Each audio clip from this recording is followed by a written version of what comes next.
Today we have tgiFHI with Jennifer Flaherty, and the tgiFHIs have been going for about 6 years now, and we invite a faculty member to come and talk about whatever is interesting to them in their own research, whether that's something that is just getting sparked or whether it is something that they have been working on for a while and might give as a presentation elsewhere. We wanted to make sure that we had the opportunity to hear those presentations as well.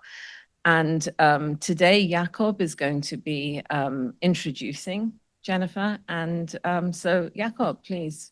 Thank you. Thank you so much. So my name is Jakob Norberg. I'm the chair of Slavic this year. And I have the pleasure to introduce Jenny to everyone. Jenny Flaherty has a PhD from Berkeley, and she was a postdoc at NYU and in Bologna. And she's now an assistant professor of Slavic studies here at Duke. Her focus is primarily 19th century Russian literature and culture and intellectual history, with a special interest in philosophy and the social theory of the period. She has numerous articles in the field in venues such as the Oxford Handbook of Russian Poetry and Tolstoy Studies Journal. There are many more. I'm not mentioning all of them.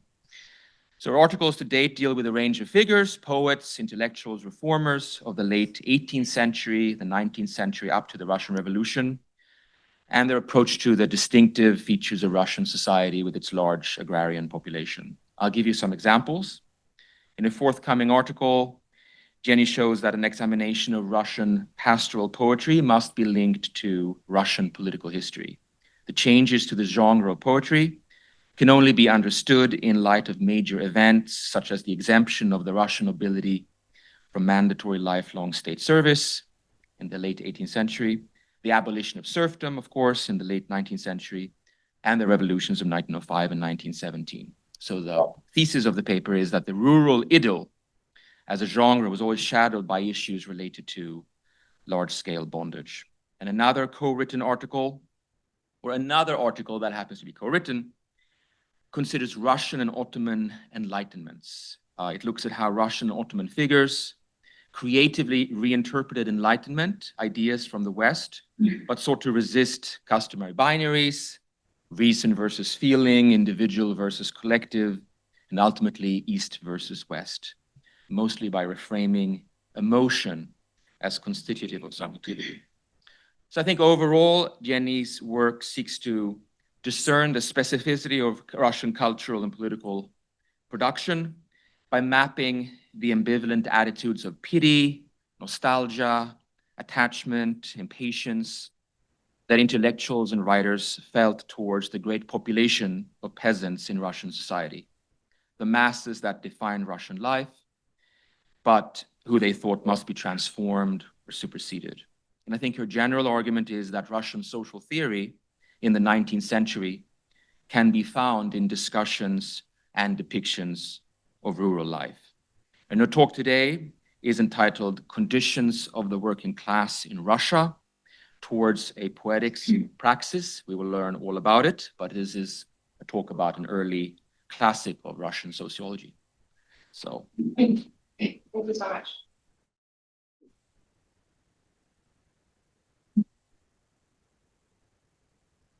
Thank you so much, Jakob. So I wanted to begin by giving some background on where this paper comes from. And there are really 2 points of origin. The first is a project that I share with others in the field to reassess the 19th century Russian radical tradition, by which I mean various strains of socialist thought beginning in the 1860s.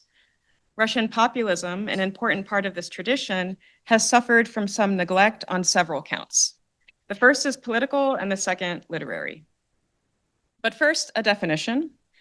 Despite the internal debates and complexities that are inevitably part of any movement, Russian populism can be defined by the belief that an indigenous peasant communalism could serve as the building block for a more advanced socialism. Populists differed on how to educate and incite a peasant-led revolution. The heyday of populism begins in the late 1860s. It was both a theory and a practice. The practice included demonstrations, revolutionary educational programs, and propaganda campaigns. It also developed one of which would successfully assassinate Tsar Alexander II in 1881. A negative view of populist politics is enshrined, for example, in Lenin's 1907, The Development of Capitalism in Russia. Here, Lenin opens with an illustrative chapter, quote, the theoretical mistakes of the narodnik or populist economists.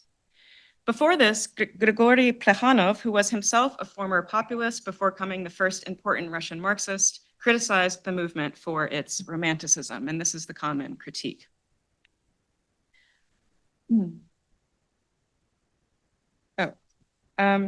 Populists suffer similar accusations from Marx, who was kept apprised of the populist reception of his work, including the 1870 Russian translation of Capital, which is the first translation into any other language of the book.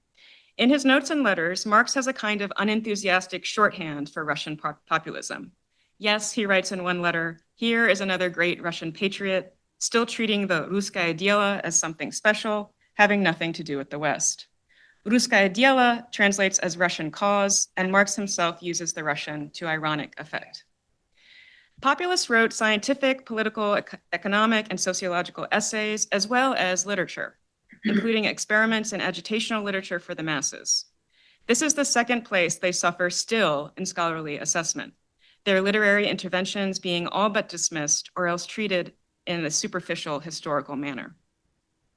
It is on the literary count in particular that I propose we return to a book that has been all but neglected in the West, a 500-page mixed-genre tome called Conditions of the Working Class in Russia by a writer named Vasily Bervi-Flerovsky. So here's the book, and I'll talk about its materiality and why that's important maybe at the end. But before we get there, let me mention my second point of origin. Even broader than the effort in my field to reassess the 19th century is a movement to develop and encourage leftist perspectives across our material, since these perspectives has largely been muted within a persistent Cold War logic. To this audience, I wanted to foreground not just how we might reassess populism in a history of literary forms, which is my first task. I also wanted to consider how literary form itself can be an expression of the kinds of economic determinations that Flerovsky was interested in studying. In this particular case, I wanted to get at how narrative does not just alleviate or add to a surfeit of sociological and economic data, but reproduces the conditions the data describes.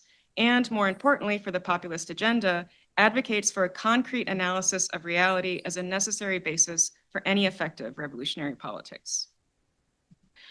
Okay, so now on to Flerovsky. Vasily Bervi-Flerovsky is central to common narratives of Russian populism, yet his work also offers an entry point into a revised historical understanding. In the common narrative, Flerovsky's 1869 Положение рабочего класса в России, Conditions of the Working Class in Russia, or hereafter Conditions, helped incite the so-called Mad Summer of 1874, a mass wave of propaganda distribution in the villages that resulted in many arrests.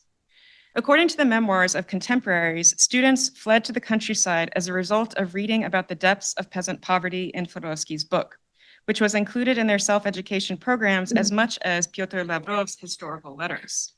Lavrov, for one, has been called the theorist of Russian populism in its flowering moment, but no such label has been applied to Flerovsky. Indeed, it is the absence in Flerovsky's book of at least certain Russian theories that drew the attention of Marx, who described his impressions to Engels in a letter from 1870. This man is a resolute enemy of so-called Russian optimism.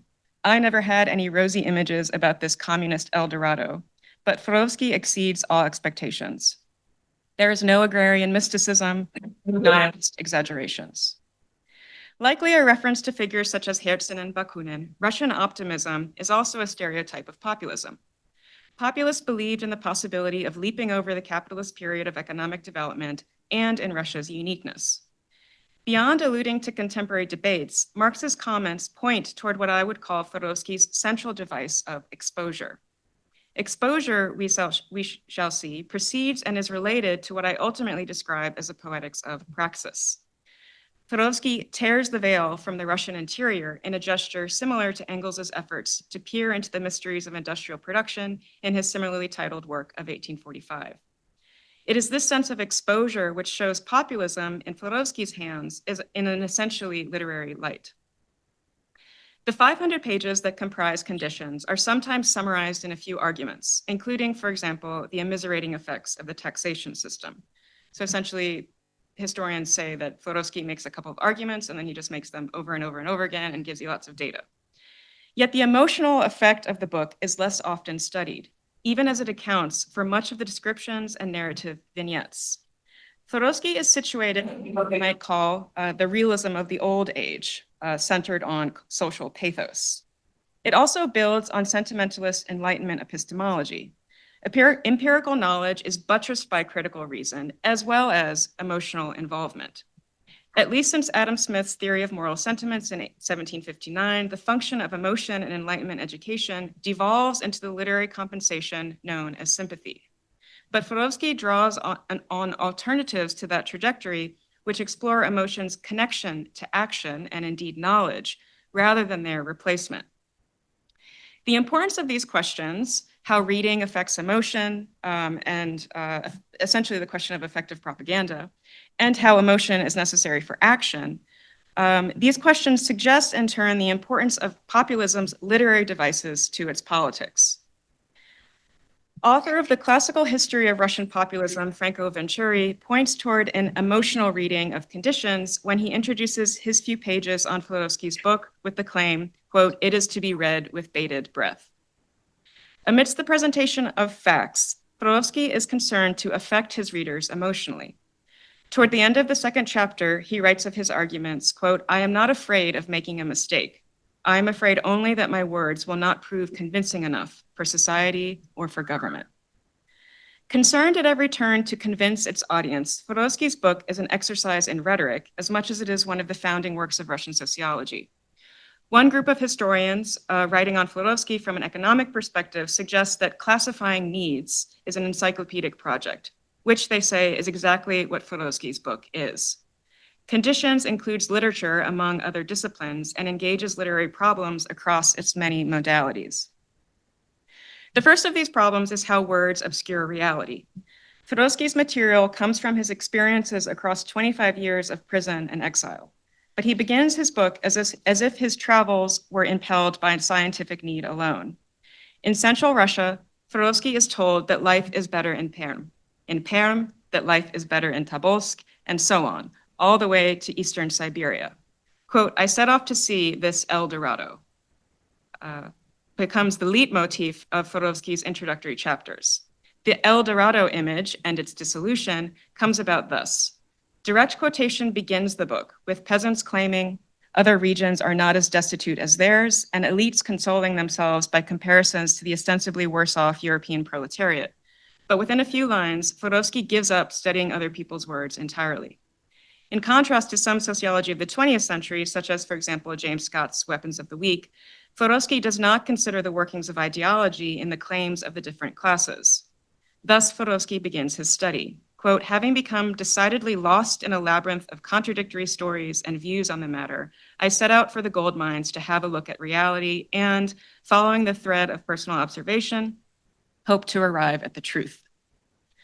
Flerovsky proceeds to interweave statistics with narrative as a way to arrive at the truth, and more importantly, communicate it. Unlike the speculations he hears from locals, Flerovsky's storytelling will be based in vision and not opposed to it, as is this labyrinth of stories. His method will, however, use words, and indeed stories, to reveal rather than obscure the truth in the same manner as the empirical sciences, whose primary tool, of course, is perception itself.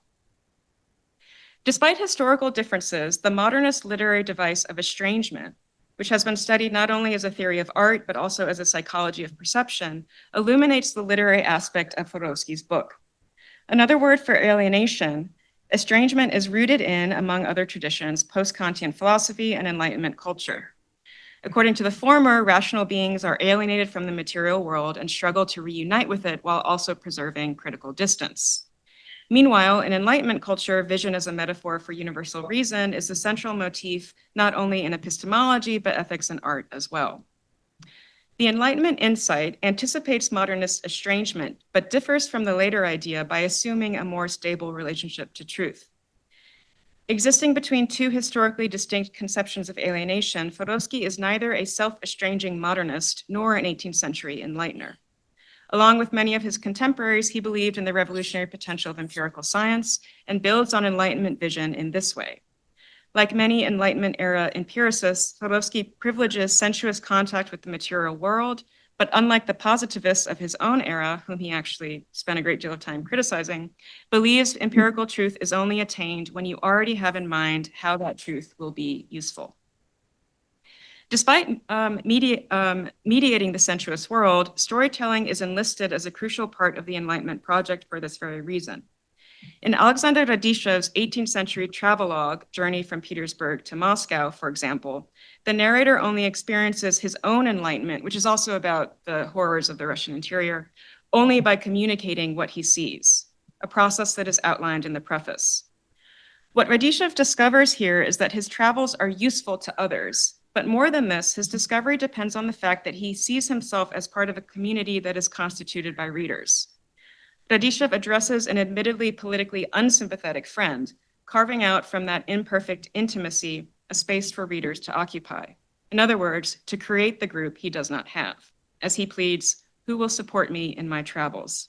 Flerovsky articulates a similar need. Flerovsky's narrative position as witness to the horrors of the Russian interior recalls Radishev even more consistently. Whereas Radishev makes his narrator's personal transformation central, however, Flerovsky uses narrative primarily for direct inference. In the first chapter, for example, Flerovsky is traveling in northern Siberia to a gold mine along a treacherous mountain path. Describing rocks falling off the trail's edge with the whistling sound of a bomb, Flerovsky heightens the tension before finally relieving his readers when he steps out onto flat ground. But it is just at this moment that he espies two corpses by the road. The first is a horse, half eaten by vultures.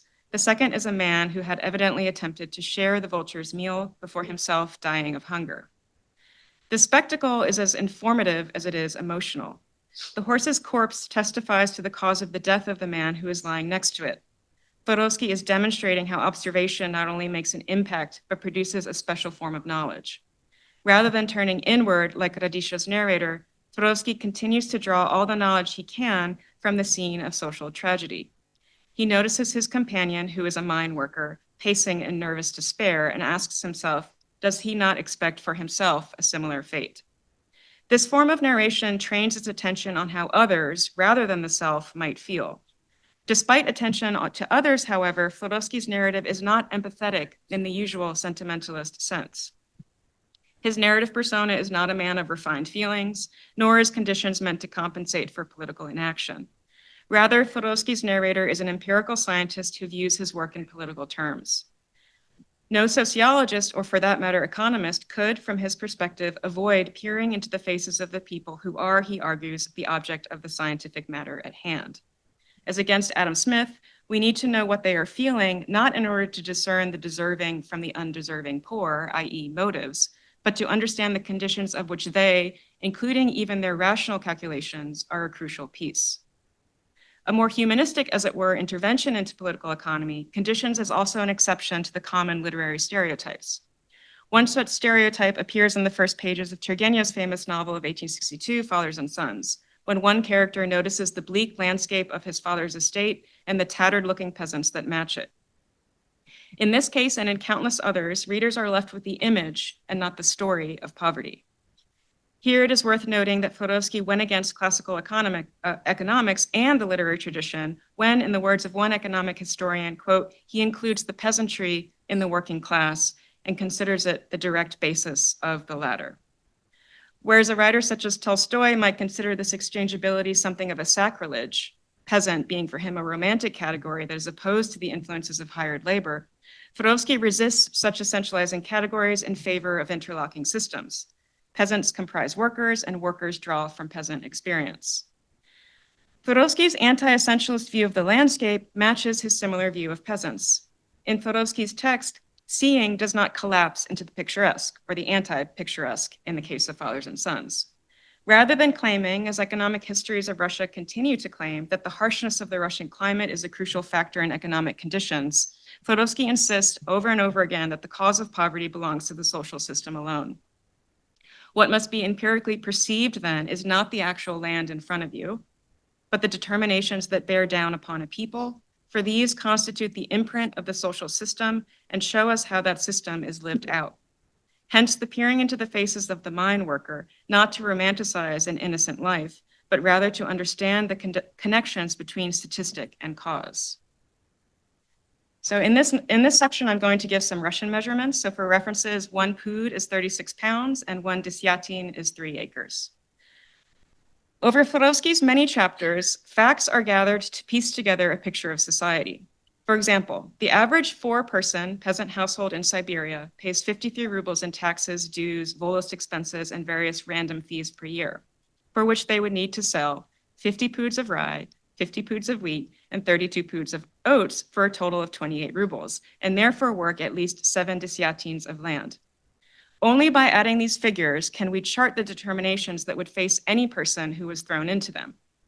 Flerovsky builds, albeit indirectly, on a view of literature which the famous radical critic Nikolai Chernyshevsky had put forward in a review of 1861.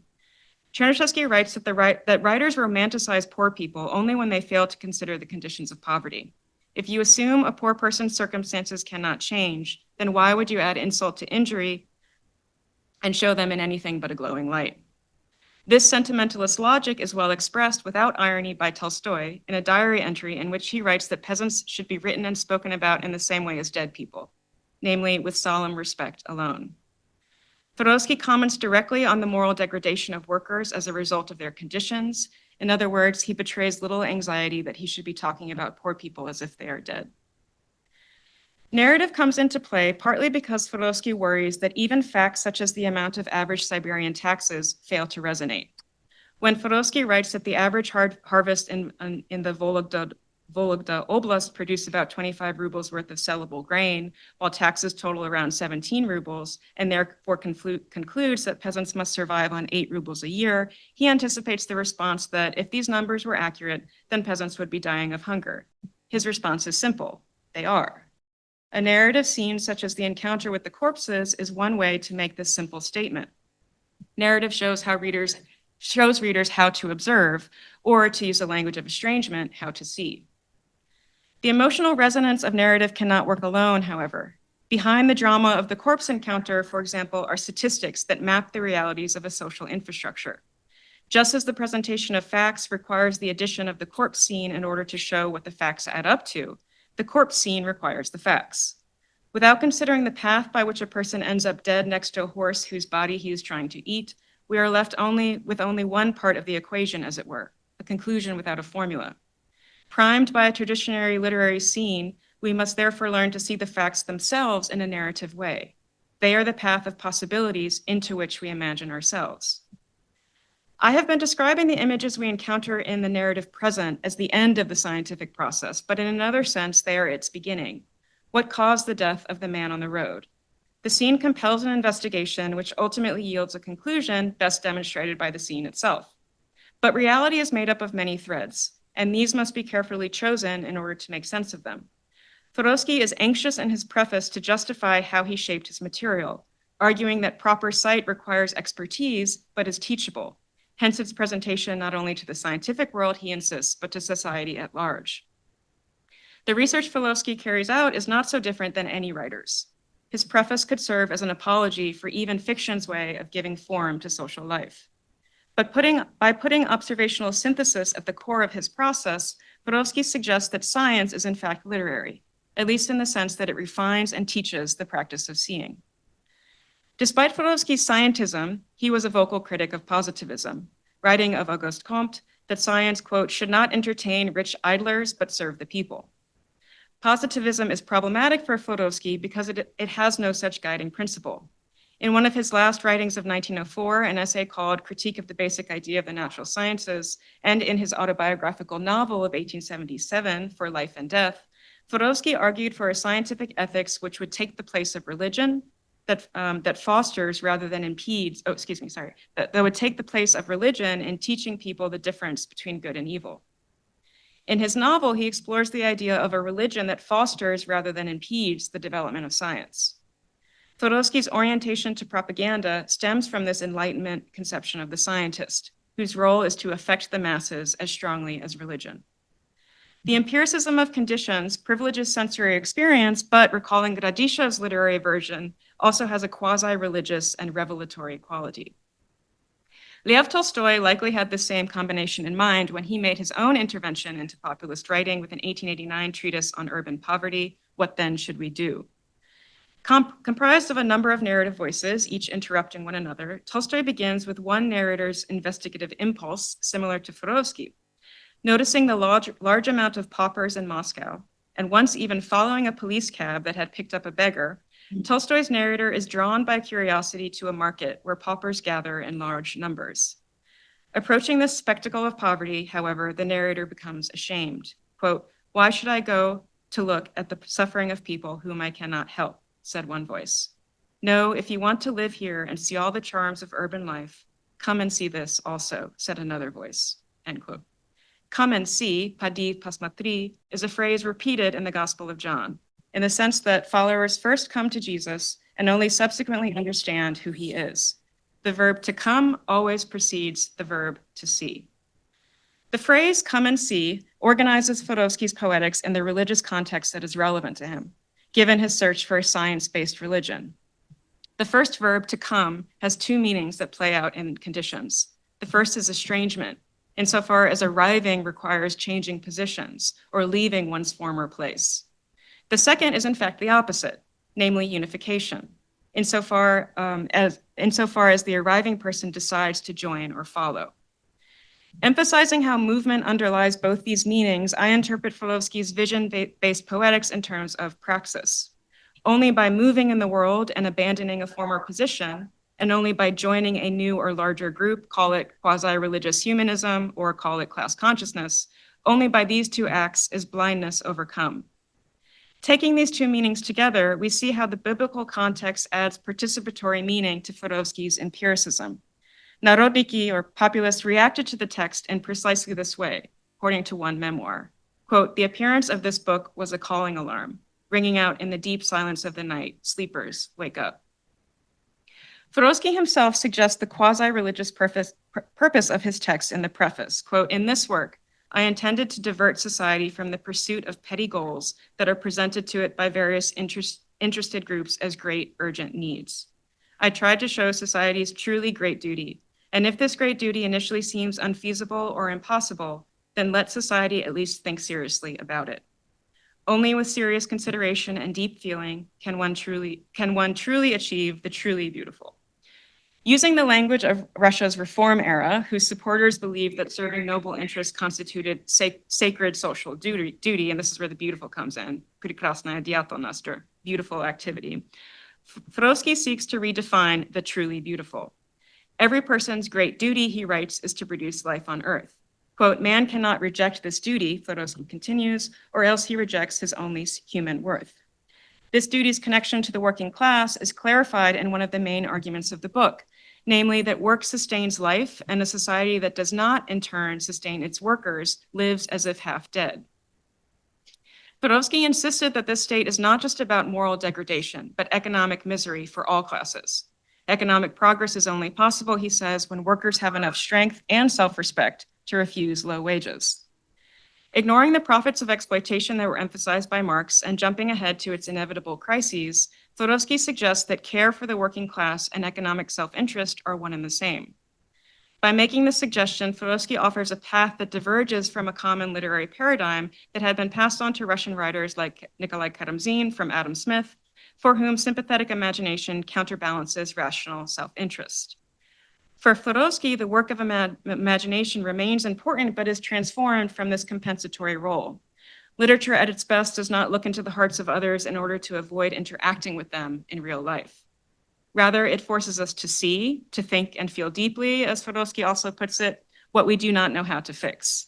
Why should I go to look at the suffering of people whom I cannot help, Tolstoy asks, and Flerovsky anticipates him.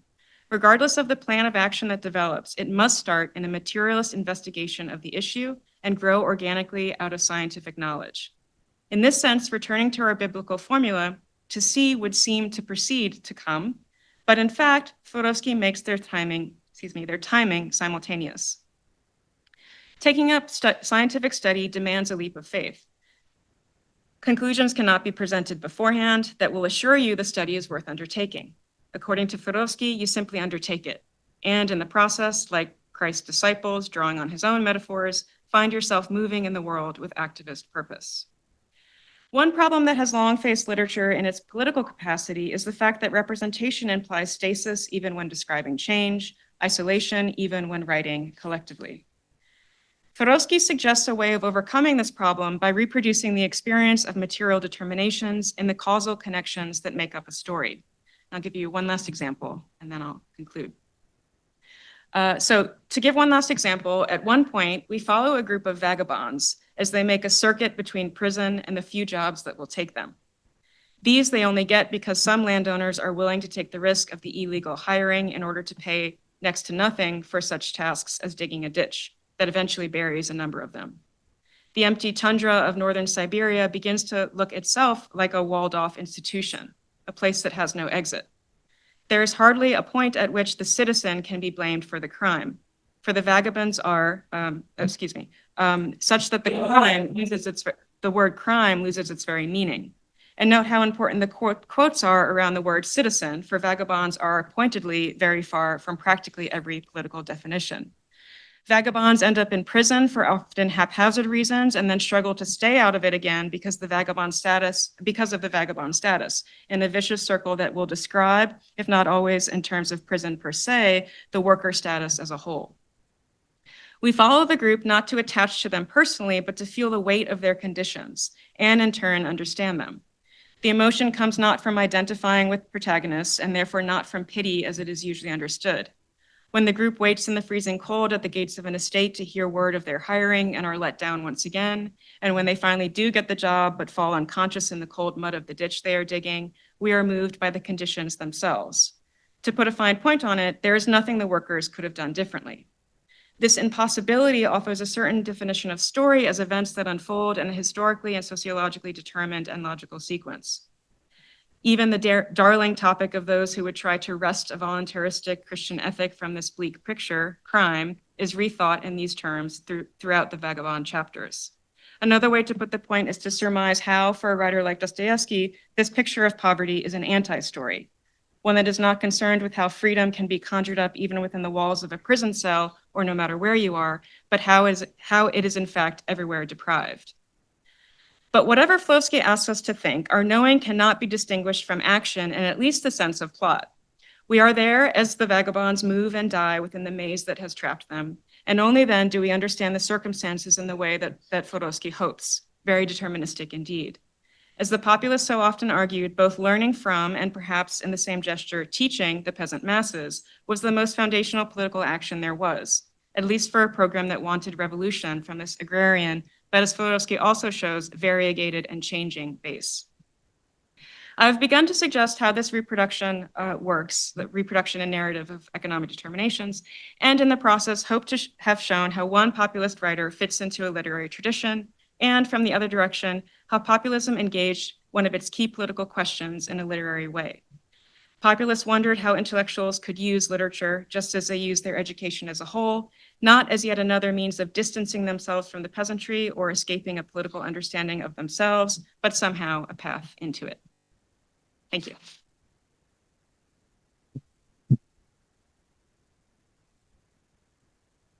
I also wanted to show you, so this is the one copy that we have of Flerovsky's book. It is extremely old. I have taken to photocopying the chapters in order to use them, lest it falls apart. I gave a version of this paper to an international group, and there was Russian publishers there. And there's something of a campaign to not just translate this work, but also to finally issue a new edition of the Russian.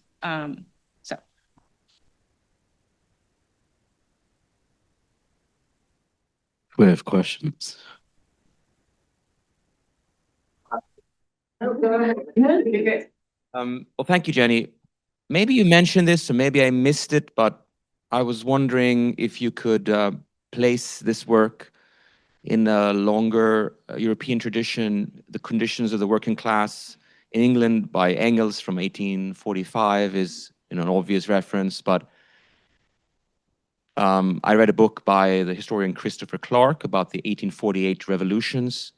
And one of his claims there is that something he calls the politics of mere description starts in the 1830s. Basically, French, German, British ethnographers, journalists, scientists starting to observe and gather data and publish without much comment, but basically to provoke outrage at the conditions everywhere. So I was wondering how this connects with that longer tradition. Yeah, I think, yeah, thank you. Thanks for those references as well. It's a really interesting question. Well, so the most immediate connection is this reference I have to Radishev's. This is the travel log in the Russian literary tradition that is about this exposure of poverty. So Engels's work was translated into Russian, and there's a review on it as early as 1861. So it was very well known to populists. I think I have thought a little bit about this. It's not so much in the paper. I have to think more about it. But the comparison to Engels, there is less. I mean, just to hazard an initial thought, there is less focus on the factory owners / bourgeoisie. There is less of a kind of indignation over that group in Flerovsky's work. But certainly, I mean, connecting to that tradition is an interesting question, because this is really the first of its kind, at least since Radishev, which is not the same mid-19th century scientism of sociological data. It's not that. This is the first of its kind in Russia. So particularly with the 1830s, I'll look into that. But yes, there are differences, interesting differences from Engels.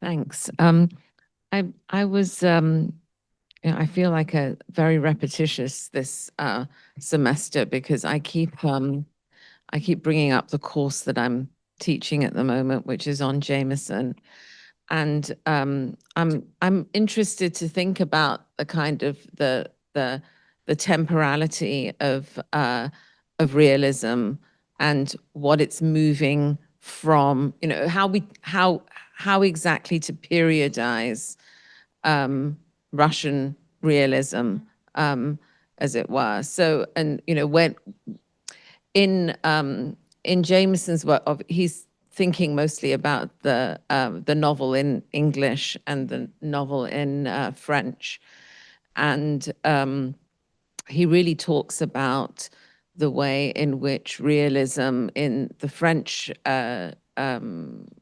in French is pretty much over in 1857. It's sort of Flaubert, Madame Bovary, and there is a shift in the way in which the novel works. Mm-hmm. And in English, it doesn't really happen, he says, until almost the First World War, right? And he attributes it to a different way in which we understand collectivities, that those cultures understand collectivities, and you know, as the people, as it were, and also sort of the critical trends that that emerge as well, a kind of understanding of style and stylistics as rhetoric in the British tradition, because of the hangover, if you like, of an idea of aristocratic speech that functions in a certain way, and something different is happening in the French tradition. Obviously, with the French Revolution, revolutions, let's say, behind him. So you know that there's this kind of the temporality and periodization of the form that functions somewhat differently. So I'm interested to sort of think about if we're putting in the interests of sort of understanding collectivities in national contexts, but then beyond into international contexts, how we understand the periodization of Russian realism in relation to those, for example. Thank you. Yes, it's I'm trying to think. I don't want to give too long an answer. I mean, in part, my book is about Russian realism, but not Flerovsky. So I'm thinking in two directions, because there is the standard Russian realism, well, canonical, let's say, of which I think Flerovsky is trying to offer another way of grappling with similar issues, that comes out from a slightly different vision of collectivity than what the essentially like its own version of liberalism in Russia. So Turgenev, Tolstoy, Dostoevsky, and so I think that so the Jameson and the temporality. I mean, I think a lot about description, as Flerovsky's book is also definitely engaged in, and I have been grappling with, and this is very Lukácsian as well, that description is suspect, right? For Jameson, right, it washes us in this kind of affect that is placeless. If I'm remembering correctly, maybe I'm making him too Lukácsian. It's a very Lukácsian argument. Yeah. It's just sorry. Yeah, it's a very Lukácsian argument in Jameson. The major distinction being that Jameson is so attached to modernism, and the kind of the different ways in which modernism functions. So that it isn't, in the Lukács, there's much more of the emphasis and the attachment, if you like, to the historical realist novel. Yes, yeah. Yes. I mean, so description and narrative are, I mean, they're categories important to my book, and they're categories important here. I'm trying to say that what Flerovsky is doing is giving us narrative, and part of what's divergent here is he's not doing it by means of protagonists. He's not doing it by means of anything even like characters as we would recognize them. He's doing it almost by means of a translation of data, which normally we would think of description as just giving us a lot of information, which on the Lukácsian side would say that gets us away from sociological understanding, because sociological understanding is history. So all of this is to say, I mean, I think that Russian writers are grappling with similar tensions and trying to resolve them in different ways. My argument for the Russian liberals is that the realist novel, as we know it, as has been canonized, I think has been canonized for a reason. I mean, it's important to say these are unique Russian conditions, and there's a kind of autocratic logic, for example, that is not the same as a bourgeois logic of the European Bildungsroman. Yeah. And yet, part of what I'm doing, and there's people in the field who are doing this with realism in really interesting ways, but part of what I'm trying to do is also say, and yet, there is a reason that Russian novels have been canonized by a sort of a world capitalization. And so there is some of that, all of that is to say as well, there is some of that, some mirrors of the collectivity that you're describing in France and England, in Russia, in ways that are unique to it. So it's not a story of, oh, well, they're doing this because they're reading French novels. It's not that. It's that there was, in the reform period that I study, there was a sort of split between trying to think about peasants both in a sort of a newly bourgeois way and retaining a more kind of directly coercive semi-feudal relationship. And so the populists are sort of in the wake of this, right? Like they're both burdened by this genre memory and all the ideology. And Russian Marxists would say they were more liberal than not, but they're trying to rearrange these terms differently. And I think it's important that all of this is happening at the same time, right? Dostoevsky's writing Crime and Punishment in 1868. Flerovsky's book is 1869. All of it. So it's a kind of, I guess you could write a book of Russian realism where populism is part and parcel. Right. You know, or you could write, here's the canonical realism, and here is a forgotten alternative.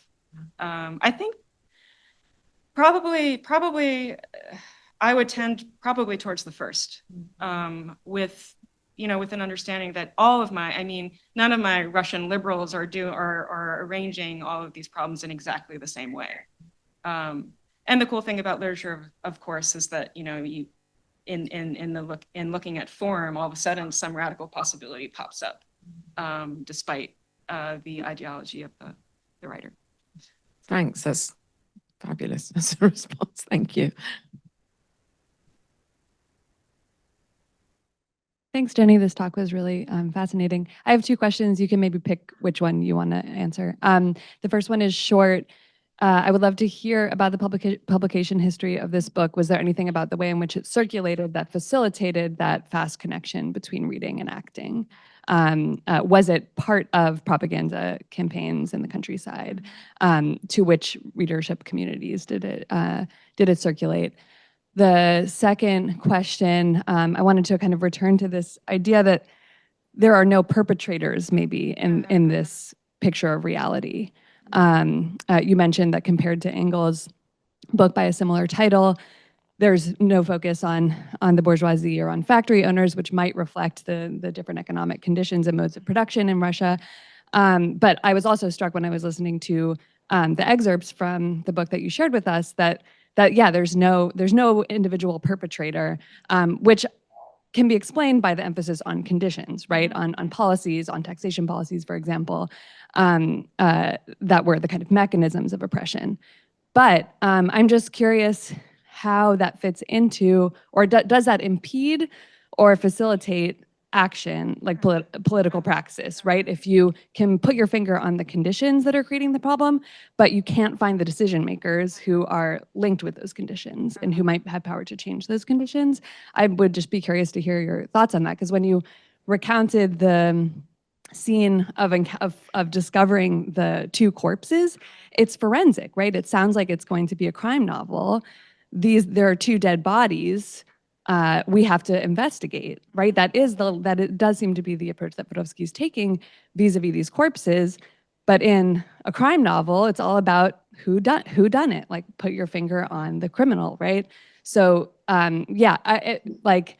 is that just a reflection of the excerpts you happened to choose, or is there indeed a kind of absent perpetrator in this text, and how does that fit into your understanding of its supportive political praxis? Yeah, thank you. So just a bit on the first question, the publication history is, this did pass the censors, and they're really interesting. So a big part of the populist movement was students and student reading groups. And we do have, memoirs of those people would, in their reading groups, keep tallies of how often what book was read. And so Flerovsky was second, only by a margin, to the most popular, which I mentioned, Levkov's Historical Letters. So I don't know that it was part of propaganda to peasants themselves, but it was definitely a training of the propagandists. But right, so there's no perpetrators. This is a really interesting question.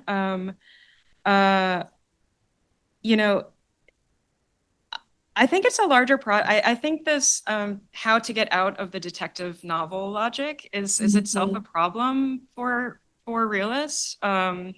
It's all over Dostoevsky, for example, and I think encodes a lot of these social political entanglements. with the whodunit, famously in the Russian radical tradition, the question is what is to be done instead, right? I think that there could be a number of answers, and I'll have to think about them. I mean, it is very important for Flerovsky that the perpetrator is the taxation system, as you mentioned as well, and that when we see we see a landowner, for example, and we see him kind of grapple with whether to hire these laborers or not, and the risk he's taking, because if he gets caught with these laborers, that's a problem, but he can also pay them basically nothing. And so even his logic is not moral, right? It's just a set of options that he has, just like the workers have. And so I would say it's not that they're, and complicity and all of that. I mean, it's not as though he's let off the hook, but there is this anti-moralizing gesture, I would say. But the ire is directed elsewhere. The ire is directed towards those who refuse to understand these sets of conditions. I mean, I think another way of answering it is the obscurity of autocratic rule, right? Like that there is this sort of centralized power that you can't really access, and yet is total. That, how much Flerovsky is using the taxation system as a kind of translation of that, because the taxation system, and lots of economic histories will say that industrialization in Russia was funded by the peasants. So the only form to make that possible was to tax the hell out of peasants, which is a kind of feudal remnant. So the poll tax was gotten rid of with the reforms, but in place of that, there were all these dues that Flerovsky is interested in listing. So this is a thread I'm continuing to follow. Like, why the taxation system? What does it represent? Can we think about it as a perpetrator? What is Flerovsky doing in his emphasis on it? But thank you. Those are really good thoughts.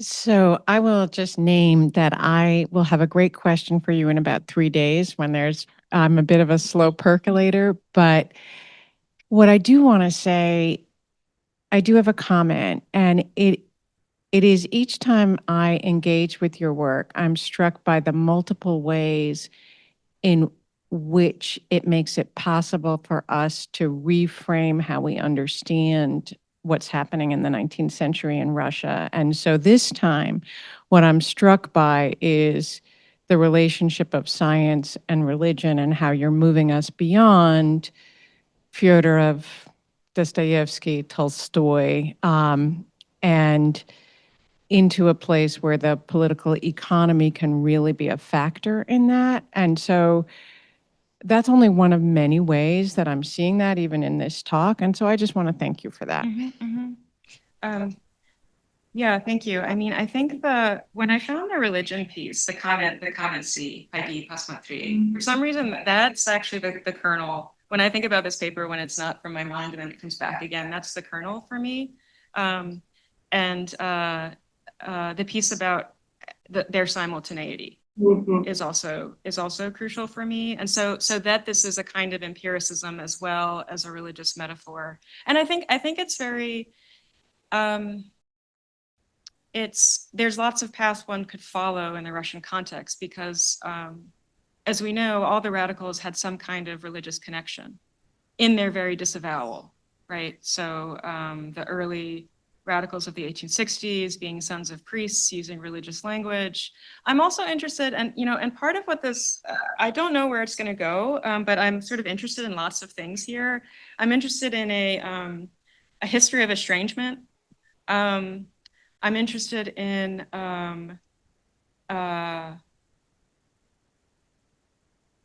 certain kinds of devices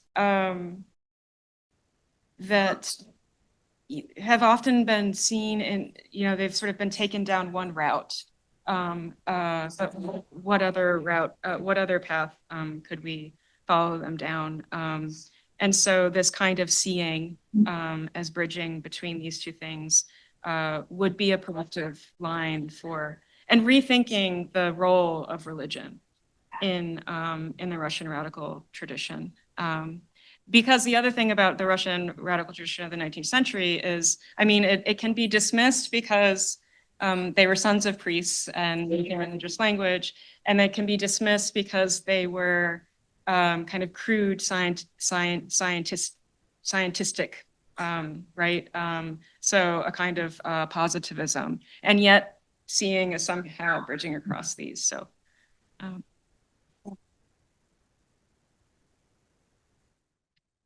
Talk, Jenny. I want to invite you to reflect on the genres of the book that you are talking about, right? Does it engage with the idea of genre? Because I think people are bringing up realism, the detective kind of. So what other tropes or genres or patterns does the storytelling in the book kind of speak to?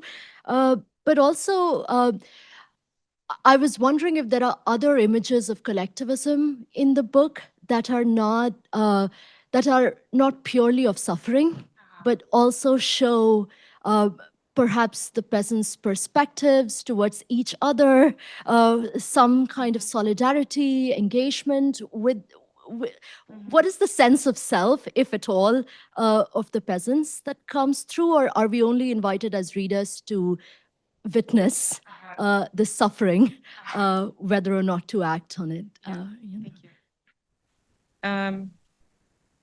The genre patterns, you know, I think the one that brings a lot of the different modalities together for me is travelogue. I think that is, and then he's sort of on firm footing with, you know, the Radishev connection and what is known from the Russian tradition as well. A travelogue that might also speak to Jakob's question of you know, the European influence as well. And maybe I'll say more of that, but moving on to the other patterns of collectivity. This is actually, so this is very interesting as a populist who, you know, populism mostly being defined as a great deal of faith in the peasantry as a communalist society. When we do get a commentary about what peasants themselves were thinking, it's often pretty negative in terms of they are so cowed by their circumstances that they have no self-dignity. They are not. So a big, I mean, so it interesting. It pulls in two ways, because you had a lot of people saying this from a conservative or liberal perspective, you know, that peasants are this sort of enslaved mentality, and therefore, you know, they either need to be overrun or kept in a kind of paternalism, whatever it is. And Flerovsky seems to skirt the, you know, he takes a little bit from here and a little bit from there, because one of the big things that people are saying, and it's wrapped up with economic conditions actually, is alcohol. So Flerovsky has an entire chapter where, and the reason it's bound up with economic conditions is because part of what, moving towards industrialization, part of what ministers of finance were trying to do is find money for the state without the poll tax. So what they did is they heavily taxed the things that they thought peasants would buy. So an alcohol tax and an increasing alcohol tax. And so Flerovsky has a whole chapter where he's trying to, with his data, show that actually peasants don't drink as much as you think because they simply can't afford it. So it's sort of, you know, if you're looking for the commentary, as Russian writers and readers always were, it's like, wait, are you saying this peasant is good or bad or human or romantically unhuman or, you know, unromantically unhuman? Which is it? It seems on some sense that Flerovsky is very interested in saying that the conditions of poverty can only produce moral degradation in the poor. And yet, you know, there are also not these stereotypes of rampant alcoholism, for example. It's just a kind of alcoholism would even, in Flerovsky's book, when you're so immersed in it, alcoholism would even be optimistic, right? There is no outlet, just no nothing, no attempt even to alleviate. It's just do whatever you want with me, is the picture of the peasants that we get. So not much collectivity, no. Yeah.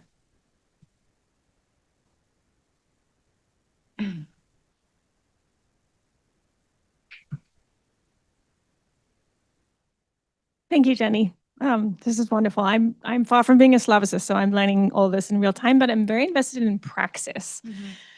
So what I would, in my own work, I'm thinking about how we as humanists define praxis and how it kind of moves in our work. And so I just want to invite you to say a little bit more. I feel like I've heard about political praxis, sciences praxis, data collection, distancing, displacement as praxis, excuse me. So if you could say more. Yeah, absolutely. You know, so my definition is that there is no, of praxis is that there is no abstract theoretical premise before the actual working out of that premise in practice. And the way that I think about it in Flerovsky is there is no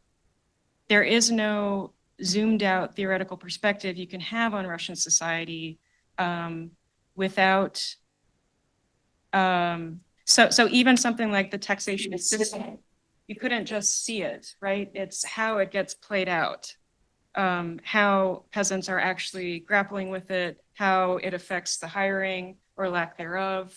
And so that, well, if we're thinking about the status quo of the theory in its own right, so any populist theory would have to be, I mean, I've been grappling with how much of this is an analog, and I'd be curious what others think for just historical materialism. What's the difference between praxis and historical materialism? And that is actually where, I mean, I think there is quite a bit of an overlap with at least the way that Engels' work is used in Capital, right? Where when you're asking the question, how does a system work? You know, it's a theory that is itself in the factory, as it were, in the gold mine, walking around Russia. It necessarily, and this is the experience of reading Capital, I think, as well, right? Like you could almost start from any entry point, but you're sort of within the system, and then you understand how it all connects. So it's not that there's not a totality, there is. So there's a room for theoretical thinking, which I think about in terms of totality, but that the way that it necessarily has to happen, even epistemologically, we're not even talking about like preference of method, to access that totality is to practice. And how you define that practice is an interesting question. When Flerovsky is going around collecting this data, is it political action? Is it scientific action? And the circumstances are themselves interesting because oftentimes the reason he's in Eastern Siberia is because he's being led by prison guards from one prison to another, where he is in exile. And so, you know, so the practice there it's multi-layered, I think. I mean, I think Flerovsky would want to say that his politics are, I mean, the thing that he talked about the most, and this is very typical of the 1860s, is the natural sciences. So for him, I don't know that there would be a distinction between his political practice and his scientific practice. But populists also had a whole idea around what is the role of the intellectual. So the role of the intellectual is their one political place is scientific, right? It is both in using their education, which there was this whole kind of guilt thing, right? Like, so we've wrested our education from the blood of the masses, and the best we can do is give it back to them. And so you use your education to write this book, and then derive whatever, well, back to Eliza's question, you know, motivate agitators, and then those agitators go into the villages And this is an interesting process, right? Then try to explain the peasants' conditions back to the peasants themselves. And this is, I think, why Flerovsky has this, the peasants aren't doing it themselves. They're not collectively organized. So populism is a contradiction that they themselves were often very aware of everything has to be grassroots, it has to come from the peasants, and yet they're incapable of that on their own.